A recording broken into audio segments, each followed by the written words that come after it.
Well, hello again, friend. Thank you for a small slice of your valuable time so I can share some information on money, credit, and debt with you. In this podcast, I want to share the following stories that may surprise you. We'll start with a loan advertisement that might appear in your mailbox and why you need to watch out. Then we'll chat about what will happen with home prices in this uncertain economy. Will they crash? Well, let's take a look. Next, I want to discuss how you might be inadvertently hurting people that help you. And finally, I want to wind up with a controversial topic with significant economic unintended consequences for both men and women. I bet this is going to give you information most have not considered.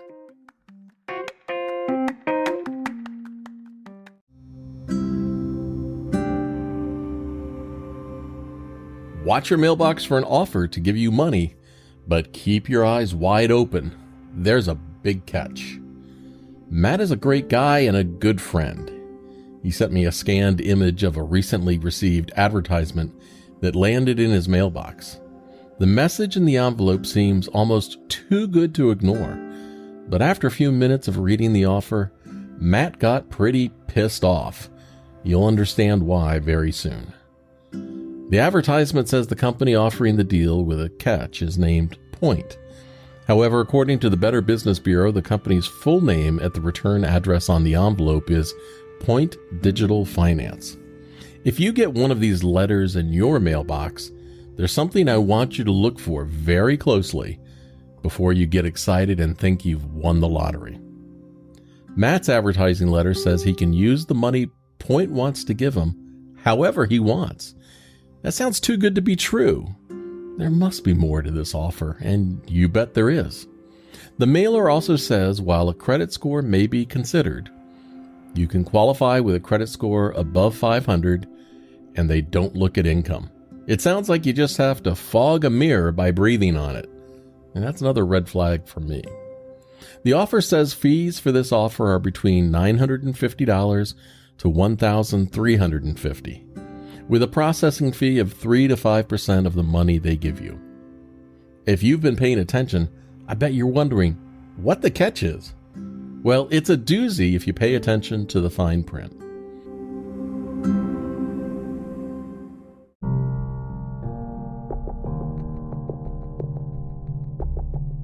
This is not a traditional loan offer. Instead, this mailer is an invitation for Point to give you money in exchange for a part of your home equity. And while there are no payments for 30 years, at the end of that time, you must buy back your equity via a refinance, new home loan, or sell the home. Point is offering you cash now to hand over a portion of your home equity. So what does that wind up costing you? Well, here's the kicker. Point says when you pay off what they call a home equity investment, you will need to repay the original amount you received, plus a share of your home appreciation from the start of the term to the time of payback. They also say the capped amount you will have to repay is, quote, typically equal to the total amount that would be paid on a loan of equivalent size with an annual rate of 15 to 20%, unquote. That's nuts. So before you leap for the Point home equity investment offer, please read and understand all the fine print, or you're getting into one of the most expensive home equity loans you can imagine. One testimonial in the letter said, quote, by the end of last year, I had run up my credit cards and was running out of financial options. I do own my own home outright and could not get a loan because I'm unemployed. I'm too young for a reverse mortgage and my credit is shot, unquote. So this person appears to have proudly traded equity in her property at a very high interest rate to deal with an underlying financial crisis. That's kind of crazy when it's unclear if she considered selling her house, settling her debt for a fraction of what she owed, and then regrouping her life inside what she could afford. Apparently, she was using the money received to pay the credit cards. What happens when that's gone?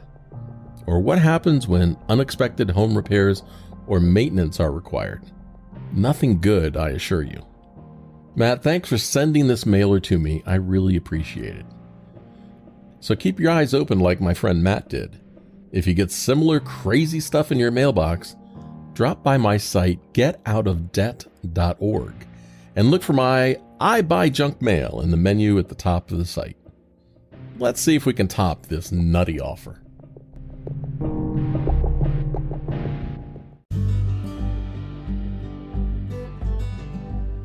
Hi, Steve Rode, your Get Out of Debt guy. If you're listening to this podcast, you probably want to learn more about money, credit, and debt, or you're one of the many good people out there with bad debt and you want it to go away. But stick with me. Together we can make that happen. Either way, I'm here for you, and I believe a better and more financially successful future is ahead. It can be within your grasp. I'd like to ask you for a favor. If you find this or any of my podcasts helpful, please take a moment and leave a review on the podcast platform you're listening on. Your feedback and opinion matter to me, and if I've done a good job, your review helps others to find the podcast as well.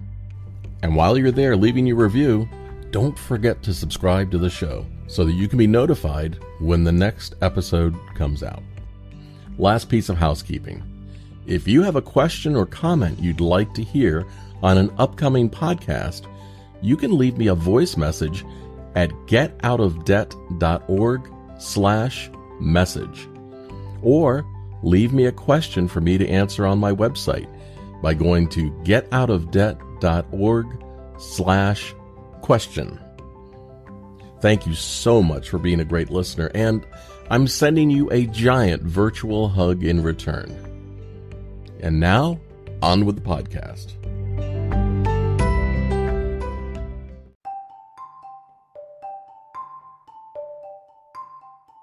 Are you patiently waiting for the housing market to collapse and prices to drop to buy a home?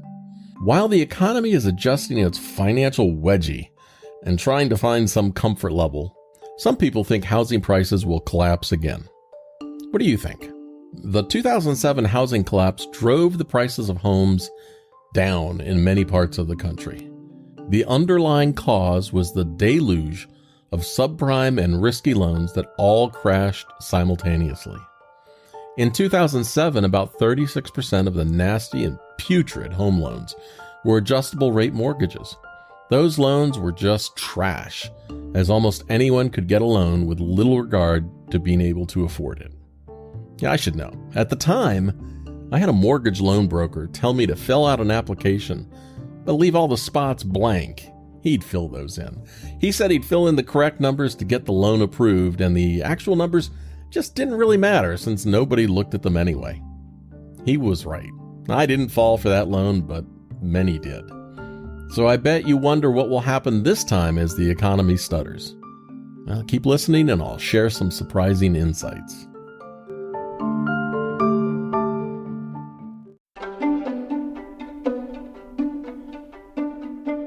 As a result of the mortgage loan collapse, new laws and regulations and underwriting standards were enacted to prevent a similar event from happening again.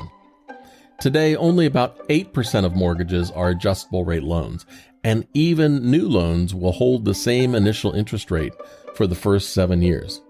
None of this annual increase garbage we saw before. But that's not all that's changed. For example, late mortgage payments are low now, with just under 3% of mortgage payments past due. With defaults being low and loan underwriting improved, this time, will the outcome be fundamentally different? Total mortgage debt in the United States is less than 43% of current home values, the lowest on record. In addition, negative equity is virtually non-existent. That's when a borrower owes more on the loan than the home is worth. Compare that to more than 1 in 4 borrowers underwater previously. In addition, today, only 2.5% of borrowers have less than 10% home equity. Times have really changed. The conventional wisdom is there will not be another pricing collapse like in 2007. I don't believe home prices will collapse, but they may slow or even stagnate as interest rates climb. So don't expect another big price collapse.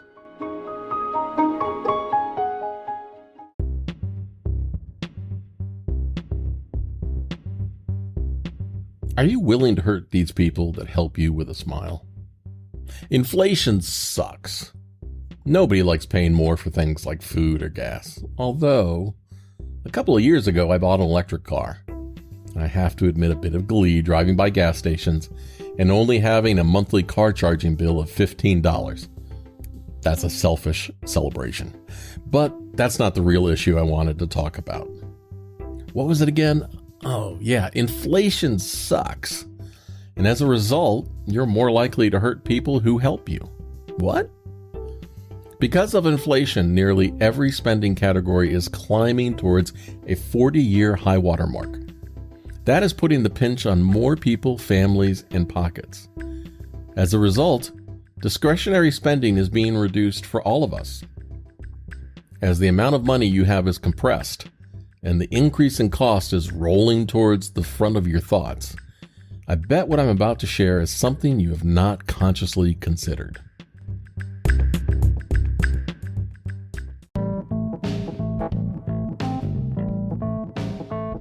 As more people return to a more active lifestyle than before the pandemic, the amount of people eating at restaurants or visiting bars is climbing. However, inflation is causing people to tip significantly less. As a result, servers and bartenders that work to provide you with a good experience are getting financially punished.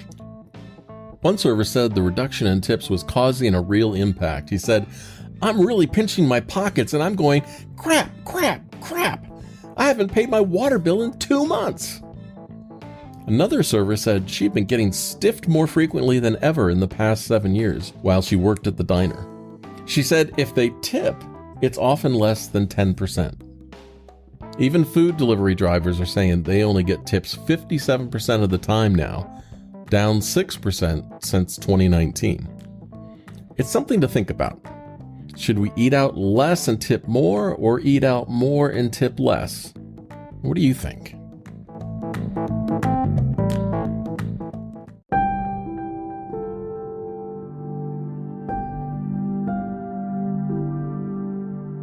I bet you haven't considered this Supreme Court hidden financial surprise. Recently, the Supreme Court decided on a controversial topic, a woman's right to abortion. But that's not exactly what I'm talking about. So instead, here's something related that might give you something to ponder. What does all of this have to do with debt? Keep listening, and I'll reveal the surprise. It's something that most people have not thought about. I'm putting aside all the complex consequences of this emotional issue. But here's a knock-on effect that many might not have considered. Dr. Bethany Everest, a professor of sociology at the University of Utah, raised this point. She said, quote, "It's really naive to think that the repeal of Roe is only going to impact women and pregnant people," unquote. And that got me thinking about my friend Charles. In all the discussions I've heard, there has not been much talk about the impact the recent Supreme Court decision will have on men. And I don't think people have thought much about this. Dr. Everest said, parents should really think hard about not just what the repeal of Roe is going to mean for their daughters, but what it's going to mean for their sons. Their sons may become dads much earlier than they'd prepared for. So Steve, you might be saying, what in the world does any of this have to do with men and your friend Charles?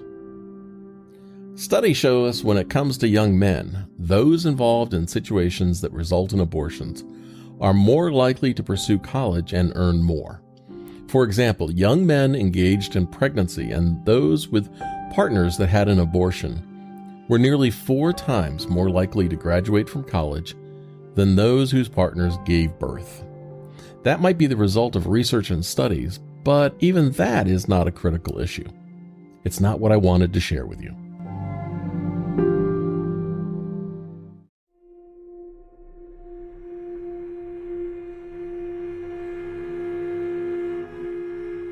Are you ready for the 2 words you probably didn't think of when you heard the word abortion? Well, here they are. Child support. Those are 2 words my friend Charles has heard for the past 18 years. Those are words men have listened to for a long time, even if they have no access to see their children. Charles's child support experience was an eye-opener. I've listened to his struggles over this for years.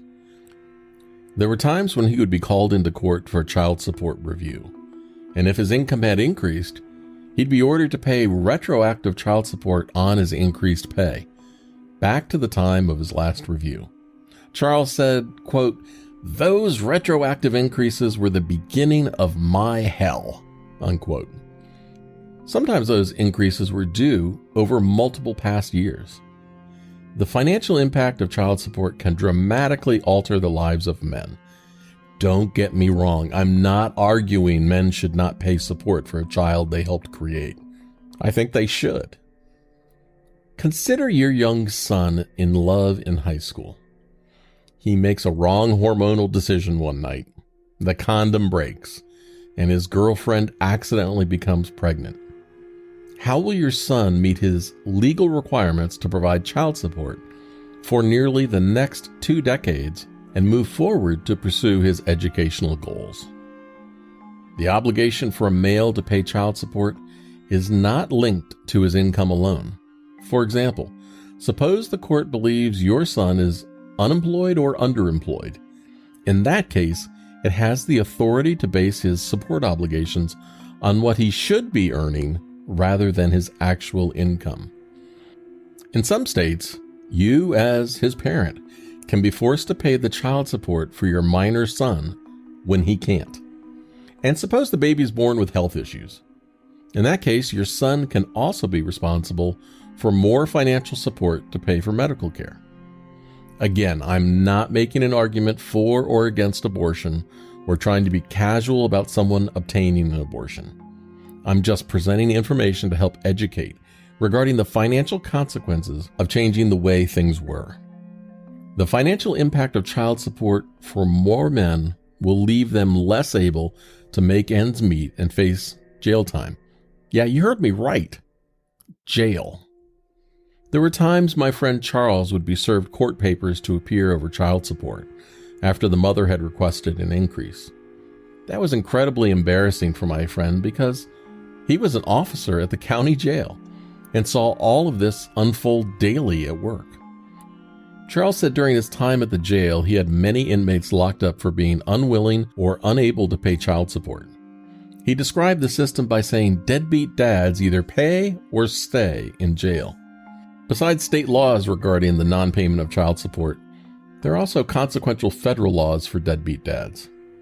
Being found to be the father of a child and unable to make court-ordered child support payments can lead to having a warrant issued for your arrest, which may be criminal or civil, a finding of contempt of court, fines, jail, or both, garnishment of wages including unemployment and workers' comp, denial of tax refunds, exclusion from receipt of certain government benefits, revocation of your passport, suspension, revocation, or denial of various licenses, including your driver's license.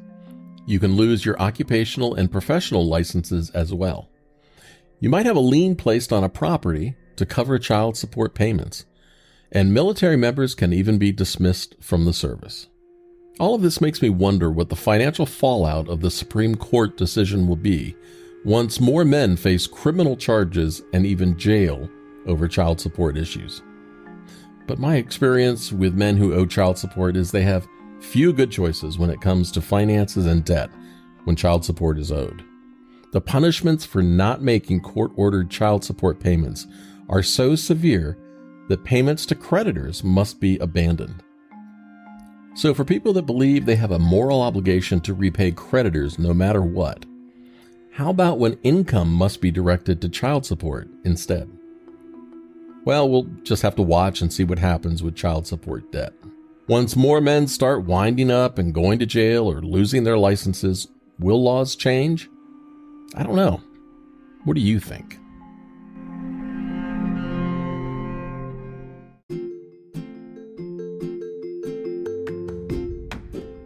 If you have a question you'd like to ask, go to getoutofdebt.org/question. And if you want to leave a question for an upcoming podcast, go to getoutofdebt.org/message.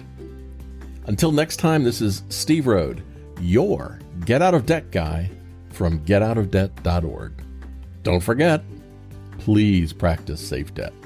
Bye-bye.